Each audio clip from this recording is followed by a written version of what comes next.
देश के अंदर अपन सोच रहे हैं, अपन बैठे, अरे वोटरों तुम बहुत सीधे हो, बहुत सीधे हो, सरकार बहुत बुद्धू बना रही है। अभी तक का नियम था मरे हुए पशु ही निर्यात किए जाते थे, मांस। एक प्रस्ताव पास होने वाला है 17 तारीख को, जिसमें जिंदा पशु निर्यात किए जाएंगे, जीवित पशु, क्योंकि मरे हुए का मांस वहां तक जाके ठंडा हो जाता है। अब भारत देश जीवित पशु का निर्यात करेगा, जिंदा पशु का। अभी तो मरे हुए जाते थे, मांस जाता था, अब जिंदा जाएंगे। 17 तारीख को यह भारत पर कलंक लगने वाला है। सारे भारत के लोगों से मेरा कहना है, 17 तारीख के पहले पहले, कल 17 है ना, तो सबको है ही, जलना तो सबको है ही, तो जिंदा डरा लो ना बाप को। मरे बाप को जलाते हो कि नहीं, तो फिर जिंदा जला दो। हद हो गई हर चीज की। भारतीय जिंदा पशु को जाके, जिंदा जान है, जिंदा वस्तु का निर्यात किया जा सकता है, जान का निर्यात नहीं किया जा सकता। वस्तु का निर्यात किया जाता है।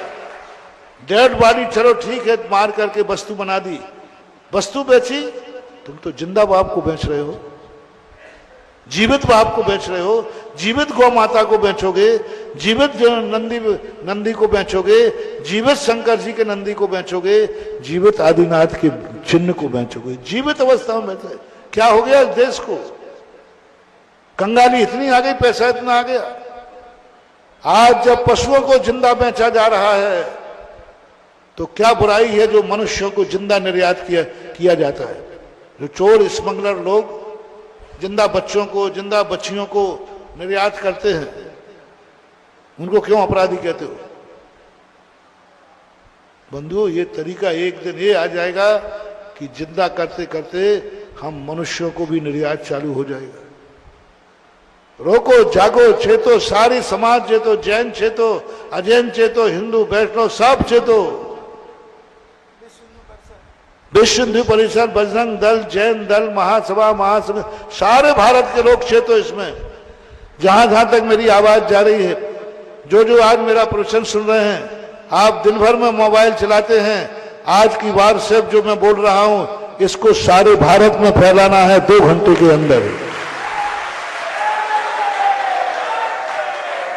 हर व्यक्ति को फैलाना है और उससे कह देना, जो सुनेगा वो आगे भेजे, वो आगे भेजे, और सारे भारत से कहे जिंदा पशुओं के निर्यात पर इतनी आपत्ति लग जाए कि 1.25 अरब की जनता है, तो 1.5 अरब आपत्तियां लग जाना चाहिए कि ये नहीं होने।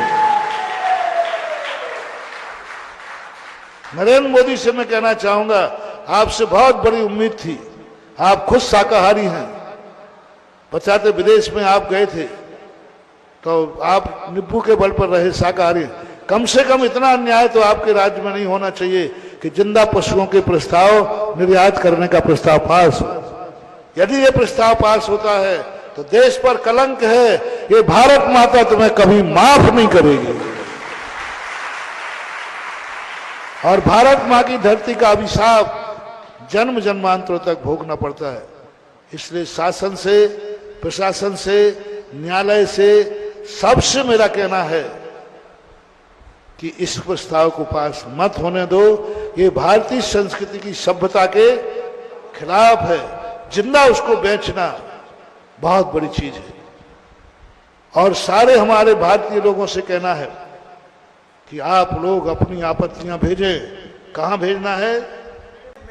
मेल पर भारत सरकार को, पशु मंत्रालय भारत सरकार, पशु मंत्रालय भारत सरकार को आपत्ति बोलो।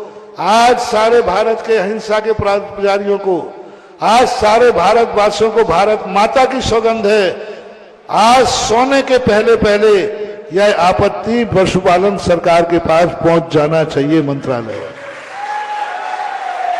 भोजन बाद में करना, दुकान बाद में खोलना, शयन बाद में करना, पहले आपत्ति दर्ज कराओ कि हमारे देश का ये कलंक है, संस्कृति खराब है, जिंदा पशु का निर्यात नहीं होना चाहिए। हर महिला पुरुष को, घर में 10 लोग हैं 10 करो, जितने मोबाइल हैं उतने मोबाइलों से ये जाकर के दर्ज होना चाहिए आपत्ति। ये मत सोचो कि पिताजी ने कर दिया तो बेटा नहीं करे, पति ने कर दिया तो सब लोग अपने अपने मोबाइल से अपनी आपत्ति दर्ज कराओ। अपना काम है राजा को सचेत करना। कम से कम इतना हो जाएगा, राज्य सरकार नहीं मानेगी तो आप सब कम से कम उन पशुओं की हत्या के पाप से बच जाओ, क्योंकि आपने आपत्ति जताई थी। और देश की आपत्ति जताने के बाद कल 17 जून आपत्ति लगाने की आखिरी तारीख है। और यदि तुमने आपत्ति नहीं लगाई तो जितने पशु भेजे जाएंगे उन सबके हत्यारे तुम लोग माने जाओगे, तुम लोग माने जाओगे, क्योंकि तुमने आपत्ति नहीं लगाई। अपना काम आपत्ति लगाना है।